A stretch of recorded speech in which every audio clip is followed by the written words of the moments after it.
The year is 2010. The New York skyline rises against a gray, heavy sky, but beneath the glass towers, there's silence, vacancy, fear. Banks, once the untouchable pillars of the American dream, have collapsed like houses of cards. The streets, filled with dreamers and the homeless, tell a different story of America. Millennials, raised on the promise of endless opportunity, are stuck. A college graduate in Boston pours coffee in a corner cafe because there are no jobs. A young family in Detroit loses their home and is forced to sleep in their car. Flexibility isn't a luxury anymore, it's survival.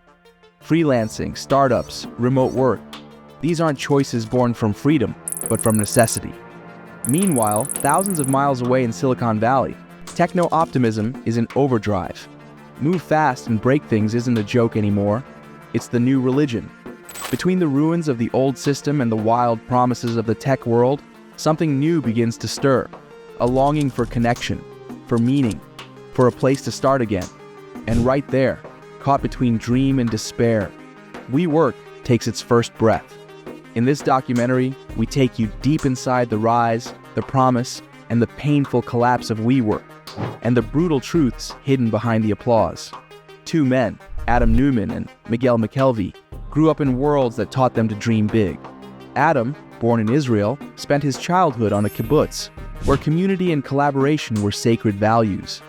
He had a natural flair for the dramatic, spoke with a heavy accent, and radiated a boundless self-confidence that both fascinated and irritated those around him. Miguel, raised in an alternative community in Oregon, knew the rhythm of shared spaces, collective ideals, and building something bigger than yourself. He was the calm counterpart to Adam, thoughtful, creative, strategic. Together, they saw something others didn't. Where the world saw empty buildings and despair, they saw opportunity, not just to rent space, but to sell a feeling. Their idea, a shared workspace that felt like home, filled with plants, natural materials, glass walls, and one powerful promise: you belong here. Adam, charismatic and grand in his vision, preached it like a kind of gospel. He didn't talk about square footage. He talked about a we generation, a movement, a revolution. In his early pitches, often barefoot, wine glass in hand, people laughed, but they also listened. Something in his wild energy made them want to believe. WeWork started as a simple idea. They leased large office buildings on long-term contracts, redesigned them to look hip and inspiring, and then sublet individual desks, flexibly by the month, to small businesses, startups, and freelancers. We are a community of creators. We create environment for entrepreneurs and freelancers. We leverage technology to connect people. But Adam Neumann didn't see WeWork as just another real estate company. He wanted people to see it as a tech company, a platform for collaboration, community. Just as Uber had transformed transportation and Airbnb had disrupted the hotel industry, Adam wanted to reinvent the workplace. WeWork offered more than just a desk. They hosted networking events, yoga classes, master classes, and Friday happy hours. It was all about the feeling. You belong. Programs like WeWork Labs gave young entrepreneurs access to coaching and new opportunities. With We memberships, you could work from any WeWork location around the world, like having a home everywhere you went. Adam often spoke in big, lofty terms about energy, consciousness, and vibration. To him, WeWork wasn't a company. It was a living organism. They weren't selling space. They weren't selling offices. They were selling an identity, a home. A day at WeWork felt like living inside a Pinterest dream. In the morning, a barista greeted you at the entrance. All around you, colorful post-it notes, brainstorming sessions, mini events buzzing with ambition. By the end of the day, the energy shifted, literally. Beer taps flowed. Friday happy hours melted into weekend plans. For young entrepreneurs, often isolated, uncertain, searching, WeWork offered something rare, a kind of surrogate family. A former member would later put it this way: "It felt like coming home until I realized my home was a business model." That dream, that warm, welcoming feeling, turned out for many to be just clever packaging. Because behind the smiling baristas and the inspirational quotes was a relentless growth engine. A machine in which every new member, every extra happy hour, every additional rented desk had one purpose: to keep the flywheel of expansion spinning. To understand how WeWork took the world by storm so quickly, we need to look at the dizzying speed of its rise. Starting in 2011, WeWork embarked on a dizzying journey of growth. What began as a single location in Soho, Manhattan, exploded in just a few years into hundreds of offices across more than 100 cities worldwide. New York, London, Shanghai, Tel Aviv, the iconic WeWork logo popped up everywhere. The growth felt unstoppable. SoftBank, the Japanese investment giant led by Masayoshi Son, didn't see WeWork as a simple real estate company, but as the next great tech miracle. After just a few minutes in a meeting, Son made a decision to invest billions. His message to Adam Neumann was crystal clear: think bigger. And Adam took that literally. His boundless vision gave birth to projects like WeLive, shared apartments where residents could live, work, and meditate together. WeGrow, an alternative elementary school focused on conscious education. Rise by We, wellness centers for the urban professional. As the vision expanded, so did the company's valuation. At its peak, WeWork was valued at $47 billion, more than half the value of Airbnb at the time. Inside the company, a culture of limitless optimism reigned. International retreats on tropical islands became the norm. Tequila flowed freely at company parties. Employees flew business class to strategic offsites in Bali and Costa Rica. Each quarterly presentation felt more like a music festival, complete with live bands and fireworks shows. WeWork wasn't just a place to work anymore. It was a lifestyle, almost a religion. But while everything sparkled on the outside, the first cracks had already begun to show within. Behind the glass walls and the inspirational slogans, something darker was brewing. Inside WeWork, a culture was forming, one that became increasingly suffocating. Loyalty started to matter more than logic. New employees didn't go through a normal orientation. They experienced onboarding ceremonies that felt more like indoctrinations. Behind the smiling faces and the warm welcomes was something much deeper, a subtle, systematic form of brainwashing. During their first days, new hires weren't taught systems or tasks. They were taught about Adam, about his vision, his spiritual mission to elevate the world's consciousness. Managers began team meetings with quotes from Adam, as if he were a modern-day prophet. Posters were everywhere, offices, kitchens, meeting rooms, declaring, "Adam says," followed by spiritual mantras urging unconditional devotion. One former employee recalled, "After 3 weeks at WeWork, I caught myself thinking, what would Adam do before every decision?" It wasn't a company anymore.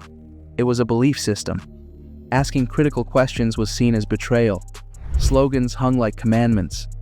If you don't believe, you don't belong. Elevate the world's consciousness, or step aside. Another ex-employee put it plainly. You weren't just hired to work. You were recruited to believe. And if you didn't believe, you felt like a traitor. Rebecca Neumann, Adam's wife and spiritual right hand, ruled WeGrow like a kingdom. But behind the philosophical talk of conscious education lurked control and chaos. Rebecca, who proudly called herself the Chief Brand and Impact Officer, saw herself as the spiritual guide of the entire WeWork ecosystem. Behind the scenes, she wielded almost cult-like control. Employees were required to attend workshops on intention setting and elevating consciousness, led by spiritual coaches personally handpicked by Rebecca. There were even weeks when staff were assigned tasks like, write 3 pages explaining why your soul feels connected to Adam and Rebecca's mission. Rebecca held the power to end careers in an instant.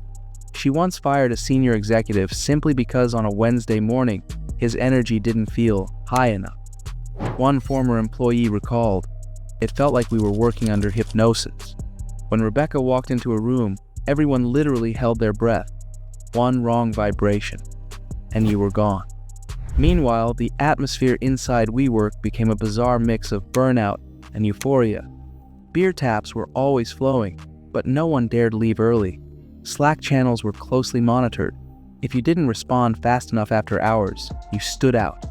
Managers sent out inspirational messages like, "If you're sleeping, someone else is building your dream." One employee from San Francisco later said, "Yeah, we had tequila shots on Fridays. but I was sleeping 3 hours a night and didn't see my kids for weeks. Targets? Unreachable. Sales goals increased by 150% every quarter. If you didn't hit them, you didn't get support. You got an inspiration session, followed by an exit interview. Burnout was dismissed as just an energy issue. And anyone who complained was sent to coaching on mindset shifts instead of getting real help. A former employee who managed sales across Europe put it bluntly: if you weren't willing to sell your soul for the targets, you were replaced. They called it inspiring, but it was exhausting. I saw friends crying in the bathroom from pure stress. Sometimes the pressure escalated to catastrophic levels.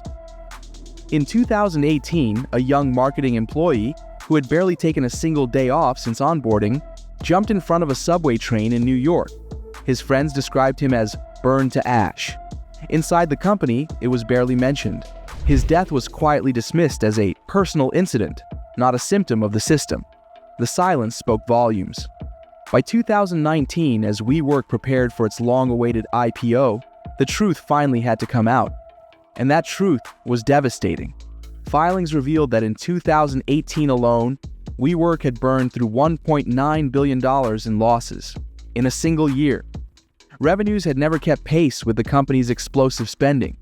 The business model was structurally unsustainable, signing long-term leases while offering flexible month-to-month rentals to customers. The slightest shift in the economy could topple the entire house of cards. On top of that came shocking revelations about Adam Neumann himself. He had personally trademarked the word "we," then charged WeWork millions just to use the name. He purchased buildings privately, only to lease them back to WeWork at inflated prices. A senior accountant later said, "We knew the numbers didn't add up, but criticism wasn't tolerated. Everything had to be about optimism and belief. Realism was dangerous." Shareholders, once spellbound by his charisma, were stunned. SoftBank, the largest investor, began to apply pressure. Journalists smelled blood. The Wall Street Journal published a damning expose detailing internal chaos, self-dealing, and reckless leadership. Within months, WeWork's valuation imploded, from $47 billion to just $8 billion. Trust evaporated. Investors pulled out en masse. The IPO, once planned as a victory parade, was called off. The dream wasn't just cracked, it was shattered. And Adam Neumann, he fell. But he landed softly. Under pressure from investors and mounting public backlash, he was forced to step down as CEO. His exit was wrapped in polished phrases. Time for new energy, space for renewal. But everyone knew the truth. He had been pushed out. His reward? A $1.7 billion exit package, including stock, loans, and cash payouts. The man who had burned through billions left WeWork richer than ever. While thousands of WeWork employees lost their jobs and said goodbye to their dream, Adam, within weeks, purchased a Gulfstream G650 jet, a silver arrow soaring higher than WeWork's once lofty vision, luxury villas in California, a $35 million penthouse in Manhattan. As the coffee machines in empty WeWork offices cooled to silence, Adam celebrated his fall like a triumph. SoftBank took control. Offices closed. Locations shrank. Then came the final blow: pandemic. Remote work became the new normal. In November 2023, WeWork officially filed for bankruptcy. A story that began with connection, ended in silence. But WeWork isn't just a story of Adam Neumann. It's a mirror of our times. A time when charisma outweighs competence. A time when we'd rather buy beautiful dreams than face harsh truths. We crave belonging. We search for meaning. We're still chasing magic. And companies like WeWork know that all too well. They don't sell products. They sell emotions, hustle culture, fake spirituality, toxic positivity. WeWork wasn't the exception. It was the symptom. And us? We clapped. We invested. We bought in. We saw the cracks and chose to look away. As one former employee put it, we were in love with the idea of WeWork. And love makes you blind. We saw the red flags, but we didn't want to see them. Today, new prophets are rising. AI gurus, crypto kings, metaverse messiahs. They promise freedom, wealth, meaning. WeWork is gone, but the hunger remains. We still want to believe there's a faster, better, more beautiful path. The technology changes, the stories change, but the illusion, that always stays the same. We're listening again, we're investing again, we're dreaming again. And maybe, we're making the same mistakes all over again. WeWork started as a revolution. It ended as a warning. But as long as we long for stories, for magic, for belonging, there will always be new Adam Neumanns. Not because they want to deceive us, but because we want to believe. Behind every round of applause, there's a truth. Behind every dream, a reality. And sometimes, it's after the dream ends that the real story begins. Did you find this story compelling? Leave a comment, hit like, and subscribe to our channel. Together, we keep uncovering what's really happening behind the applause.